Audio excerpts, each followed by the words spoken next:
सुनकर शायद आप यकीन ना करें, लेकिन सच यही है कि हमारे देश में बीएससी में एक ऐसी किताब पढ़ाई जाती है, एक ऐसी टेक्स्ट बुक पढ़ाई जाती है जिसका सब्जेक्ट है दहेज के फायदे, दहेज देने के फायदे, यानी डॉरी जो सिस्टम है उसके फायदे गिनाए गए हैं। और मैं इसकी पूरी डिटेल लेकर आया हूं। इसको लेकर काफी सारे सवाल भी इस समय उठाए जा रहे हैं। इस बुक का नाम है text book of sociology for nurses और ये बीएससी के पाठ्यक्रम में है। इसमें दहेज देने के क्या फायदे गिनाए गए हैं, पहले मैं उसके बारे में बात करूंगा और फिर मैं बात यह भी करूंगा कि क्यों हमें इस बुक के बारे में बात करना बहुत जरूरी हो जाता है। क्योंकि एक तरफ जो मामला है हमारे देश में कि लड़की के जन्म को आज भी बहुत से गांव शहरों में अच्छा नहीं समझा जाता, सिर्फ इसलिए कि शादी होने पर दहेज देना पड़ेगा। ये किताब क्या बता रही है? ये एक तरह से उस कुप्रथा को खत्म करने की जो कोशिशें हैं उन पे पानी फेर रही है।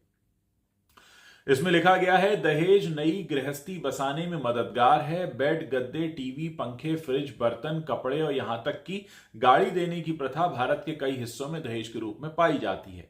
दहेज के रूप में लड़की को अपने माता पिता की संपत्ति का एक हिस्सा मिलता है।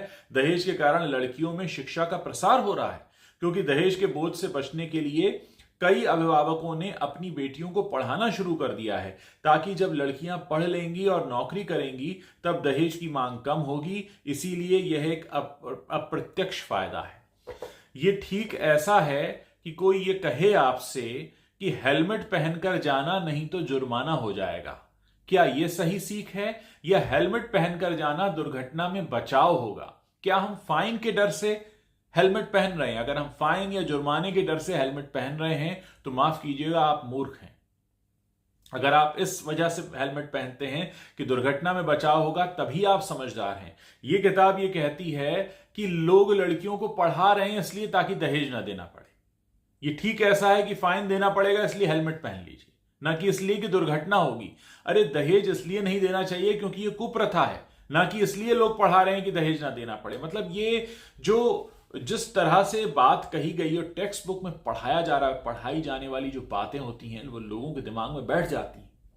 और इसमें एक और बात लिखी है जो बहुत शर्मनाक है, बहुत शर्मनाक। मैं चाहूंगा अपनी सारी महिला दर्शकों से कि आप निश्चित रूप से इस पर कमेंट भी कीजिए और इस वीडियो को शेयर भी कीजिए। इसमें लिखा है, बुरी दिखने वाली लड़कियों की शादी आकर्षक दहेज के साथ एक अच्छे या बुरे दिखने वाले लड़के से भी हो जाती है।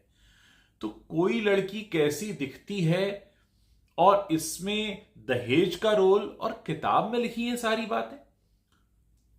बीएससी नर्सिंग की ये सेकेंड ईयर में चल रही है किताब, और इसको लेकर एक शिवसेना सांसद हैं प्रियंका चतुर्वेदी। उन्होंने शिक्षा मंत्री धर्मेंद्र प्रधान को पत्र भी लिखा है।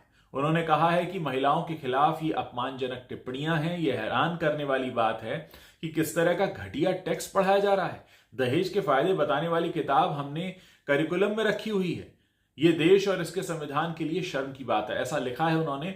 और ये एक बहुत बड़ा बवाल बनकर सामने आया है। निश्चित तौर पर अगर आप एक महिला हैं और आप बताइए, आज आपको पहली बार ये पता चल रहा है कि हमारे देश में बीएससी के पाठ्यक्रम में ये पढ़ाई जाती है कि दहेज देने के फायदे। आप इस टॉपिक को सुनकर ही क्या आपके मन में कई सारे सवाल नहीं उठेंगे कि ये टॉपिक आया ही कैसे?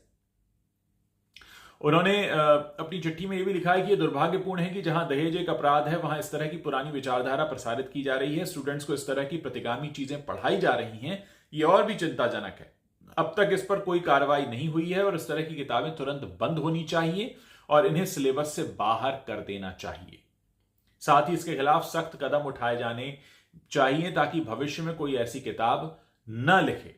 दूसरी तरफ इस पूरे मामले पर इंडियन नर्सिंग काउंसिल आईएनसी की सफाई आ गई है। उसमें कहा गया है कि आईएनसी इस तरह के किसी भी अपमानजनक कंटेंट के खिलाफ है जो देश के कानून के खिलाफ है, और यह स्पष्ट किया जाता है कि नर्सिंग काउंसिल सिर्फ वही सिलेबस निर्धारित करती है जो आईएनसी की वेबसाइट पर है।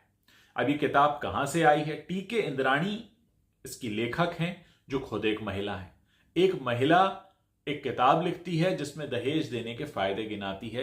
यह भारत में हो रहा है, यह हमारे समाज और देश में हो रहा है। मैं आप लोगों से जानना चाहता हूं कि अब आप इस पर क्या सोचते हैं, क्योंकि इस पर सवाल उठना, इस पर बात करना बहुत जरूरी है। ये हमारे आपसे जुड़ा हुआ मामला है। इसमें हम कुछ भी कहकर नहीं बच सकते हैं कि हमें इससे कोई फर्क नहीं पड़ता, क्योंकि हमें फर्क पड़ता है जब भी हम दहेज प्रथा की वजह से किसी भी नवविवाहिता या किसी भी पत्नी के साथ हो रहे अत्याचार के बारे में पढ़ते हैं। प्लीज इस वीडियो को शेयर कीजिए, अपनी राय प्रकट कीजिए और इस पर अपनी बात जरूर रखिए।